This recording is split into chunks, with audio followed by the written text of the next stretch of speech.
Assalamualaikum warahmatullahi wabarakatuh. Karena kita lanjutkan materinya ya, masih di bab kemagnetan dan pemanfaatannya dalam produk teknologi. Kali ini kita akan melanjutkan ke pembahasan tentang gaya Lorentz ya. Kemarin sudah elektromagnetik, sekarang gaya Lorentz.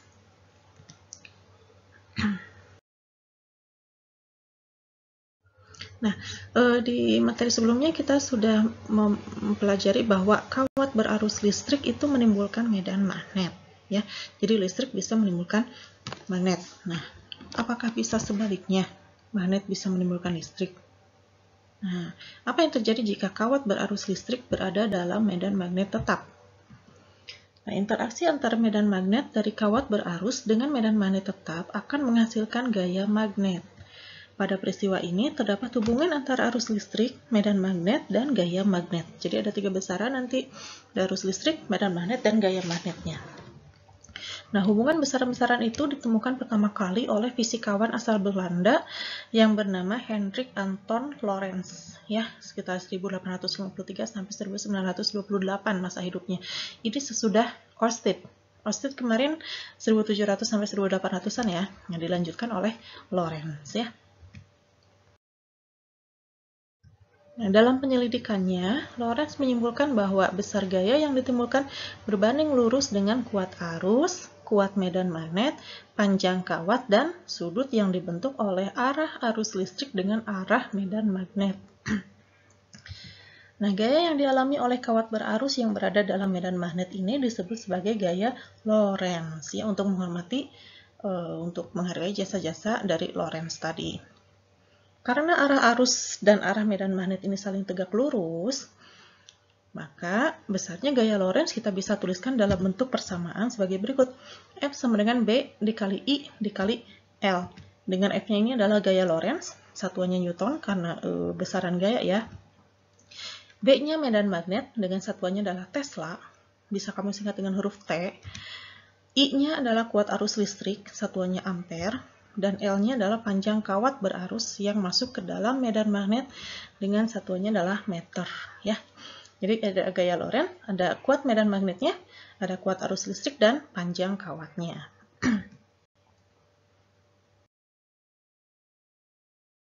Nah, untuk menentukan arah gaya Lorentz dapat digunakan kaidah tangan kanan dengan ketentuannya sebagai berikut.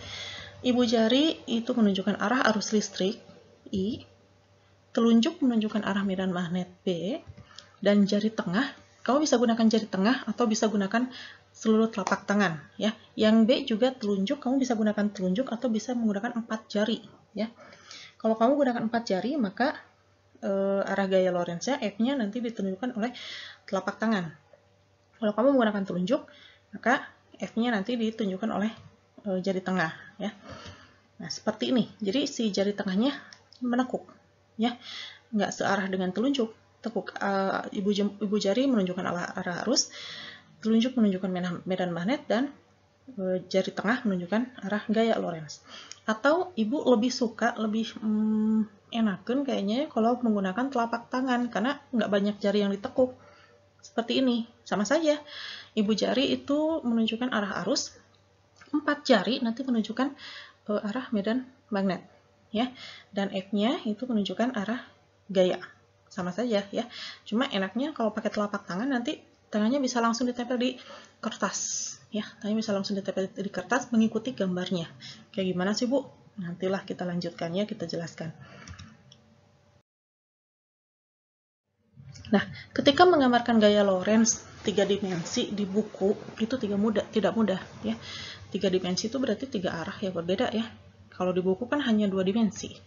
Nah, untuk memudahkannya kita gunakan simbol seperti ini. Tanda silang itu untuk arah yang masuk bidang. Masuk bidang itu berarti kalau kamu menggunakan buku atau kertas berarti masuk ke dalam kertas. Seolah-olah arahnya masuk ke dalam kertas. Kalau ibu di papan tulis berarti masuk ke papan tulis. Itu tandanya silang. Nah, tanda titik itu arah yang keluar bidang. Keluar bidangnya berarti keluar bidang kertas, bidang gambar. Kertas atau buku, dia mengarahnya ke kita, ke arah kita. Kalau keluar bidang berarti arahnya menuju kita. Ya, kalau masuk bidang berarti arahnya menjauhi kita, membelakangi kita. Ya.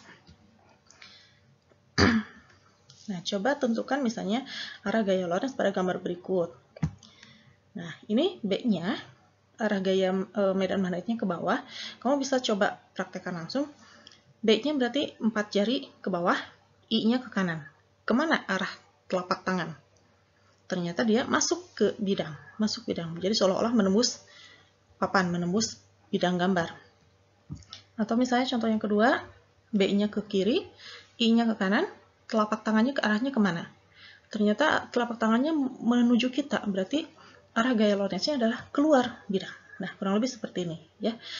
Untuk lebih jelasnya, Ibu nanti akan kirim video penjelasan ya. Semoga bisa lebih jelas ya. Sekarang kita lanjutkan dulu materinya. Nah, ini ada contoh soal persamaan gaya Lorentz. Seutas kawat panjangnya 2 meter berada tegak lurus dalam medan magnet sebesar 20 Tesla. Jika kuat arus listrik yang mengalir 400 mA, berapa besar gaya Lorentz yang dialami oleh kawat? Penyelesaiannya kita lihat dulu apa yang diketahui di soal. Dari soal ada panjang kawatnya sepanjang 2 meter, kuat medan magnetnya sebesar 20 Tesla, dan kuat arusnya sebesar 400 mA. Nah, miliampere kita rubah dulu ke ampere. Jadi jangan langsung 400 mA, itu kan baru miliampere. Rubah dulu ke ampere, jadi 0,4 ampere. Di soal ditanyakan berapa besar gaya Lorentz-nya. Nah, kita gunakan saja persamaan yang tadi kita peroleh. F sama dengan B dikali I dikali L.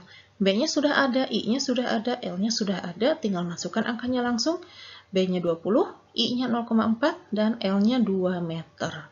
20 dikali 0,4 kali 2 diperolehlah besar gaya Lorentz-nya adalah sebesar 16 Newton. Ya, paham ya? Semoga kamu bisa memahaminya ya. Kalau masih ada yang mau ditanyakan, silahkan langsung tanyakan saja ya. Sekian dari penjelasan dari Ibu. Semoga bermanfaat. Terima kasih atas perhatiannya. Assalamualaikum warahmatullahi wabarakatuh.